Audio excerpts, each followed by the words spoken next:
Olá, meu nome é Sebastião Ernesto, sou médico anestesiologista, responsável pelo serviço de residência médica do Hospital da Beneficência Portuguesa de Santos, em São Paulo, e esse é o vídeo de boas-vindas e a apresentação do programa de residência médica da Sociedade Brasileira de Anestesia, a ser seguido pelo serviço no atendimento às necessidades de ensino e preparo, adequação, formação de um anestesiologista nas nossas dependências, segundo diretrizes da Sociedade Brasileira de Anestesia, e também dos direitos e obrigações dos residentes em relação à sua própria formação. Antes de mais nada, gostaríamos de dar as boas-vindas aos novos residentes e congratular pela sua conquista, parabenizá-los pela conquista do direito de iniciar a sua formação na especialidade. E seguimos falando sobre o programa de ensino que é gerenciado, em última análise, pela Sociedade Brasileira de Anestesia. A residência médica reconhecida pela Sociedade Brasileira de Anestesia tem como ideal a formação de profissionais, tanto em relação às suas habilidades, conhecimentos teóricos, formação de responsabilidade, entre outras questões, e tem uma duração de 36 meses. Esses 36 meses são divididos em atividades teóricas, atividades práticas, são analisadas as suas evoluções, a evolução de cada um dos residentes, segundo várias avaliações, como vão ser comentadas no decorrer do vídeo, e cada residente tem direito, em cada um dos 3 anos de residência, a um mês de férias. É permitido pela Sociedade Brasileira de Anestesia que, a partir do 2º ano, todo residente tenha o direito de, se quiser, fazer intercâmbio com outras instituições filiadas à Sociedade Brasileira de Anestesia. Então, esse intercâmbio é possível no 2º e no 3º ano e deve ser de um período máximo de 2 meses em cada um desses 2 últimos anos. É importante que os residentes se informem e se preparem e se mantenham logados na Sociedade Brasileira de Anestesia através do chamado logbook, que é uma interface com o sistema Sociedade Brasileira de Anestesia no seu centro de ensino e treinamento, onde a atividade prática e teórica deve ser acompanhada, e nesse logbook devem ser lançados todos os procedimentos realizados, tanto no hospital de origem, quanto no hospital de destino, quando é feito esse intercâmbio. O ensino é dividido em 2 partes principais: o ensino teórico, que deve constar de cerca de 10 a 20% de toda a carga horária relacionada à formação do residente, e a carga de ensino prático referente a 80 a 90% dessas atividades, que são avaliados durante esses 3 anos de treinamento: o comportamento do anestesiologista em formação, a sua habilidade, o ganho da sua habilidade principalmente, e o ganho de conhecimento ao longo do tempo. Isso serve para avaliar tanto o serviço onde esse residente está sendo formado, que deve manter, então, uma média entre os residentes satisfatória para a manutenção do seu funcionamento, mas também a evolução de cada um desses indivíduos em formação, que devem apresentar, então, essa evolução de maneira satisfatória. Há uma necessidade mínima de atenção a quesitos como o mínimo de 440 procedimentos por ano, que cada residente deve realizar, e um mínimo por ano de 900 horas de atividade prática. Isso é registrado no logbook. É importante que seja feito de maneira atualizada para que haja computação em curtos períodos de tempo de todas essas atividades que são cobradas, tanto do serviço quanto do residente. Os objetivos são vários, como não poderia deixar de ser, já que é a formação de um especialista numa especialidade de extrema importância na segurança e no conforto dos nossos pacientes, e devem constar de preparo do residente para conseguir fazer uma boa avaliação pré-anestésica e,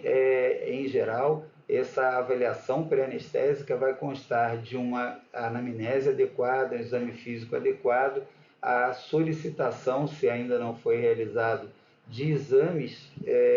que são condizentes com o estado clínico desse paciente e com o tipo de cirurgia a que ele vai submeter, avaliando todas as comorbidades e preparando esse paciente tanto para ter um intraoperatório seguro, como um pós-operatório, além de seguro, o máximo confortável possível. Então, o residente ele vai ser preparado para uma avaliação pré-anestésica, já com vista no planejamento intra e pós-operatório, e essa avaliação pré-anestésica consta também da indicação da anestesia ou da contraindicação da mesma, e indicação da técnica. O anestesiologista, durante essa formação, ele vai ser preparado para entender se o risco de complicações é muito grande e suplanta a vantagem que esse paciente vai adquirir do procedimento a que vai ser submetido, ou pelo menos está sendo indicado para ele,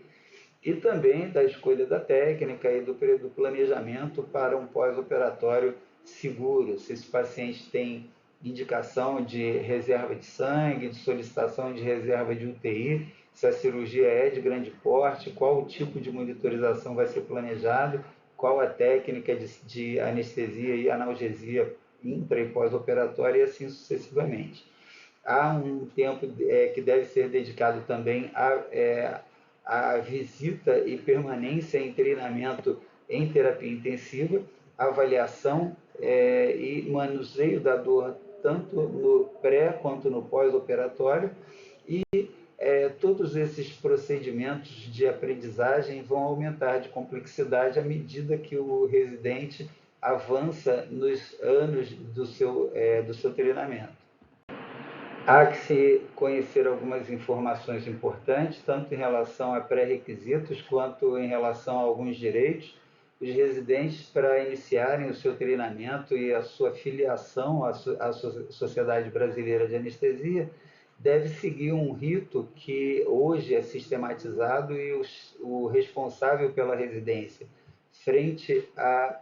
Sociedade Brasileira de Anestesia dá o passo inicial para que haja a logística de aceitação desse residente como um médico em especialização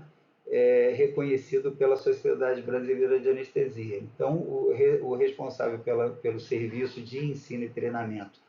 daquele hospital, no caso da beneficência portuguesa, meu nome se encontra como nome do responsável pela residência de anestesia frente à SBA. Então, o responsável, no caso eu devo realizar a proposta de regulamentação do residente, mandando no sistema Sociedade Brasileira de Anestesia, Centro de Ensino e Treinamento, a proposta com os dados referentes àquele residente específico, como nome completo, CRM no estado em que ele vai realizar a sua especialização, no caso nosso em São Paulo, o e-mail, data de nascimento, e há que se realizar também, depois que é enviada essa informação inicial para a Sociedade Brasileira de Anestesia, o residente vai receber um e-mail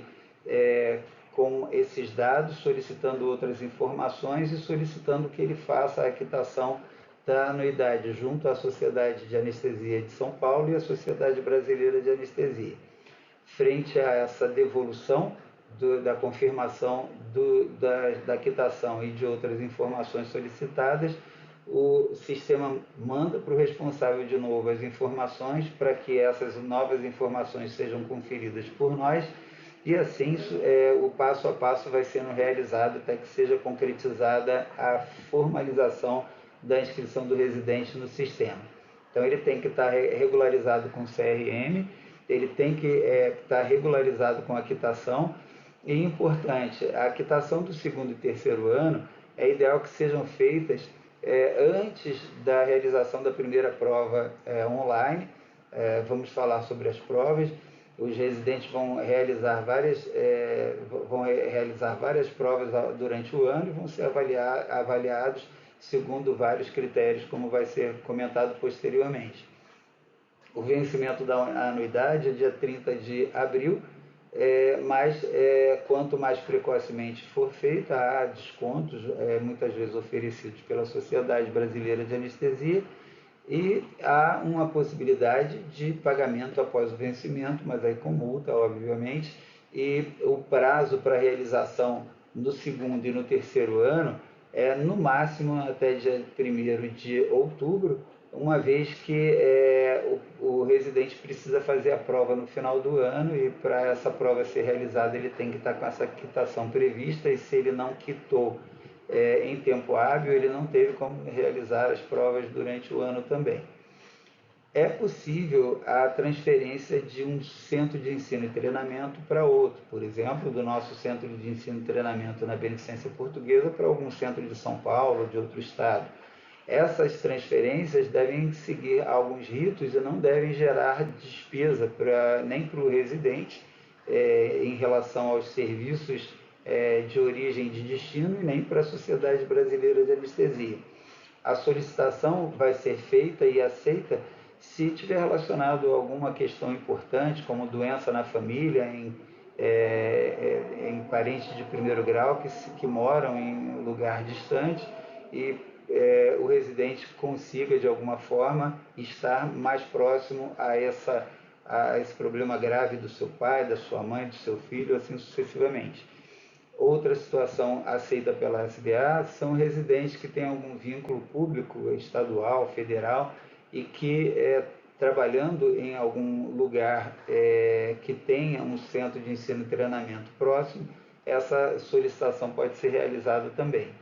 E o terceiro caso em que há facilitação de transferência é no caso do encerramento do centro de ensino e treinamento. Por exemplo, na interrupção das atividades por alguma questão irregular que aconteceu, e a SBA resolve que aquele hospital não vai ter mais o credenciamento da SBA. E outras possibilidades, por exemplo, é sabido que para cada 4 residentes tem que ter um anestesiologista com título superior em anestesia. Se o número for insuficiente para a manutenção do número mínimo de residentes, então o serviço pode e provavelmente vai ser excluído do quadro de serviços credenciados pela SBA, e os residentes vão ter que ser transferidos para outros serviços que tenham vaga e que aceitem a sua transferência. Chamamos atenção para o fato de que o residente tem até 60 dias a partir do início da apresentação, do início do curso de especialização, para a finalização da sua regularização com a SBA regional. Temos então 60 dias a partir do dia 1º de março, que é o dia do início do curso,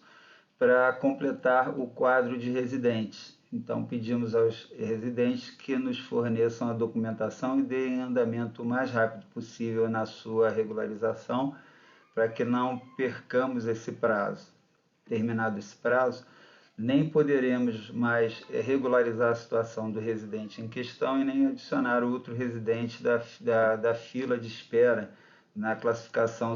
adicional da prova de acesso à residência. Portanto,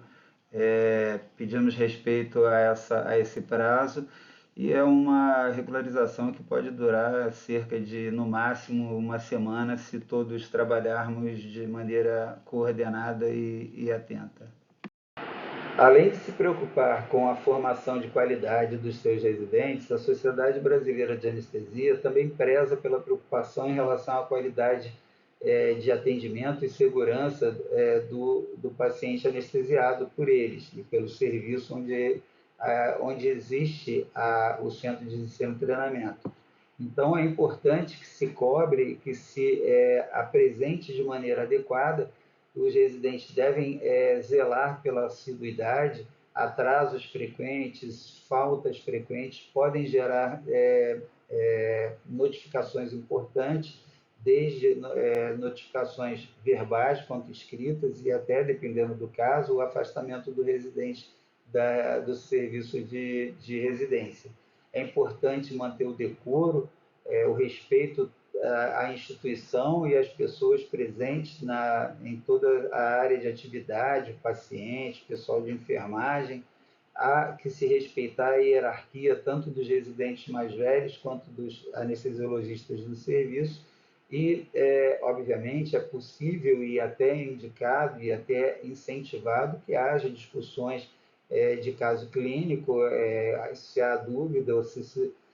acredita que aquela técnica pode ser substituída por uma melhor, por exemplo, essa argumentação deve ser apresentada e, obviamente, vai ser refutada ou aceita por quem de direito.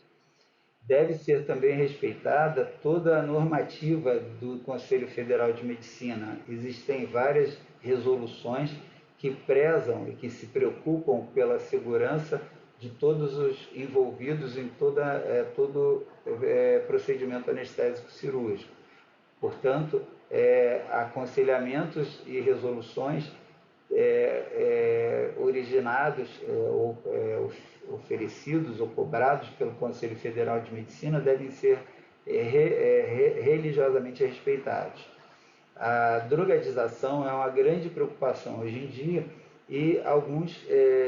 serviços já muito preocupados com essa questão, uma vez que já não é uma novidade, há muito tempo já vem sendo relatados problemas em toda a sociedade, mas também na nossa sociedade médica, da utilização de substâncias ilícitas. E a utilização dessas substâncias pelos médicos residentes deve ser proibida de maneira bastante enfática, uma vez que a sua utilização pode levar a risco de saúde e de vida, tanto do paciente anestesiado quanto do próprio residente. A questão é tão forte, é tão intensa e a preocupação é tão grande que a Sociedade Brasileira de Anestesia dá direito aos serviços de, em caso de suspeitas, haver a realização de coleta de material para exame toxicológico a qualquer momento em que se apresente uma condição de grande suspeição. Em qualquer momento também há o direito de defesa, de ampla defesa de todos os residentes que assim necessitarem, e todas as questões formalizadas deverão ser discutidas de maneira bastante respeitosa e o mais privativa possível, com toda a proteção de todos os envolvidos. A relação entre o anestesiologista e o centro de ensino e treinamento deve ser uma relação de troca permanente, de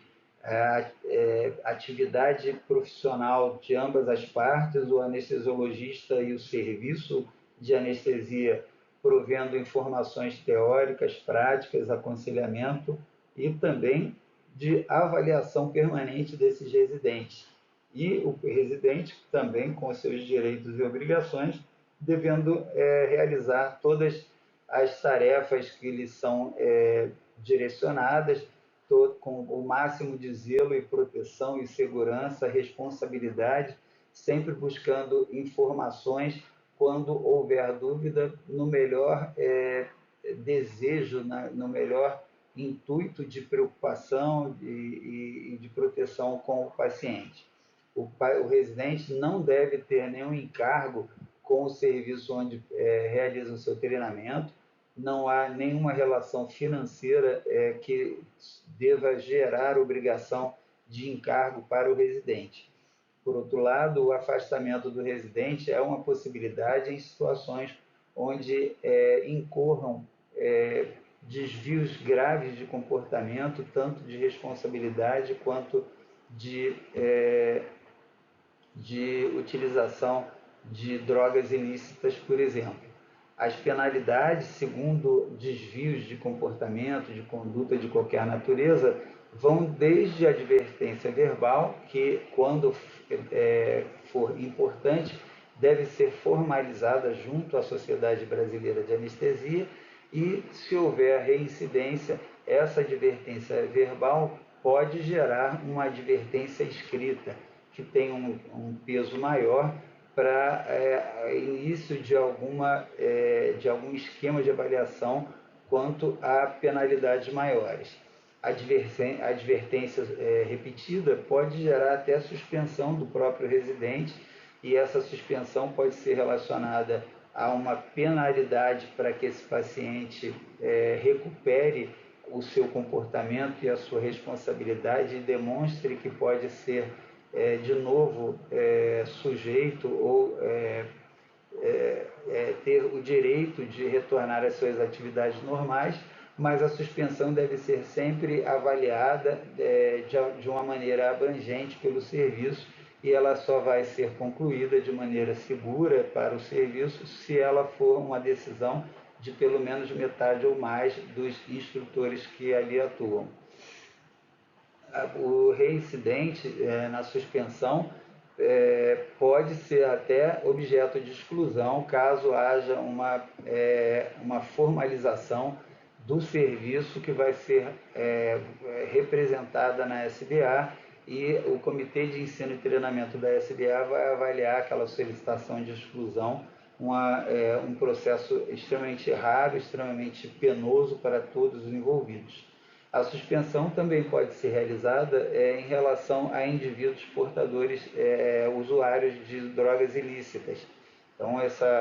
caso seja evidenciado que o residente está utilizando alguma droga ilícita, uma droga psicoativa, ele pode ser suspenso para avaliação psiquiátrica e voltar ao serviço apenas com a avaliação e aconselhamento do especialista, que assim vai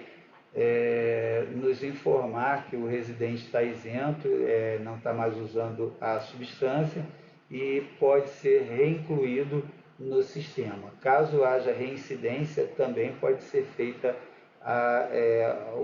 ser iniciado o processo de avaliação para exclusão, caso haja reincidência, risco de complicação séria, tanto para o residente quanto para o paciente anestesiado. Obviamente, todos os pacientes serão anestesiados pelo residente em companhia do anestesiologista do serviço, que, como instrutor, vai proteger o paciente contra intercorrências que surjam a partir de qualquer processo. As avaliações dos residentes são feitas ano a ano, utilizando as provas trimestrais, que são realizadas de forma online, e a cada trimestre são enviados pelo responsável do Centro de Ensino e Treinamento notas de avaliação de comportamento, interesse e habilidade. Então, são 3 conceitos trimestrais. O primeiro conceito é derivado da prova trimestral, que tem peso 7, o conceito de habilidade, que tem peso 2, nota conferida pelo serviço, e comportamento e interesse, que tem peso 1. Então, a cada trimestre isso gera uma nota, e todos os trimestres vão gerar 4 notas, que são somadas e divididas por 4 para conseguir a média. No final do ano tem a prova anual presencial, e aí soma-se o resultado dessa nota anual presencial com a média das avaliações durante o ano, e o resultado tem que ser pelo menos 6 ou mais, para conseguir a aprovação a cada ano desse residente. Além disso, o residente precisa, ao final do curso, ao final dos 36 meses, ter apresentado o seu trabalho de conclusão de curso para o seu próprio serviço e entregue até o dia 21 de fevereiro, no fechamento da conclusão do seu curso, o manuscrito para o responsável do serviço enviar para a Sociedade Brasileira de Anestesia. Isso não era feito assim antes. Cada serviço escolhia o melhor trabalho dos residentes e enviava o melhor trabalho para concorrer à pontuação, tanto para o serviço quanto à premiação para o residente. Mas atualmente todos os residentes têm que entregar o seu trabalho, apresentar e entregar. Se não for entregue o trabalho até dia 21 de fevereiro, o vínculo com o serviço termina e a obrigação do residente é com a Sociedade Brasileira de Anestesia, e só após a resolução desse problema do trabalho de conclusão de curso entregue ao residente o seu título e o seu certificado de conclusão do curso para dar andamento ao seu título de especialista.